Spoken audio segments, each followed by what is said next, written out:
बिस्मिल्लाहिर्रहमानिर्रहीम। थायराइड का आसान तरीन घरेलू इलाज। इसमें आयोडीन नमक का इस्तेमाल करें। दिन में 2 दफ़ा अदरक का कहवा पिएं। रात में सोते वक्त 1 कप दूध में 1 चाय का चम्मच वर्जन कोकोनट ऑयल डालकर ज़रूर पिएं। 4 से 5 दाने अखरोट का रोज़ाना इस्तेमाल ज़रूर करें।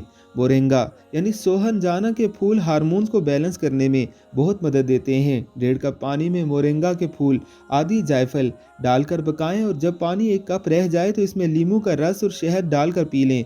कम से कम 40 दिन तक इस्तेमाल करें। ये इंतहाई फ़ायदेमंद कहवा है। थायराइड की वजह से जिनका वज़न बढ़ गया है के लिए एक बहुत मुफीद कहवा है, जिसके पीने से वज़न में कमी आती है। लेकिन शर्त यही है कि खाने पीने का भी ख्याल रखा जाए। 1 कप पानी में अदरक, 6 से 7 काली मिर्चें, दालचीनी का टुकड़ा, ये सब डालकर अच्छी तरह पकाएं। अब इसमें लीमू और शहद डालकर पी लें। ये इंतहाई फ़ायदेमंद कहवा है। ऐसी ही मज़ीद अच्छी वीडियोज़ के लिए आपने हमारे चैनल को ज़रूर सब्सक्राइब करना है।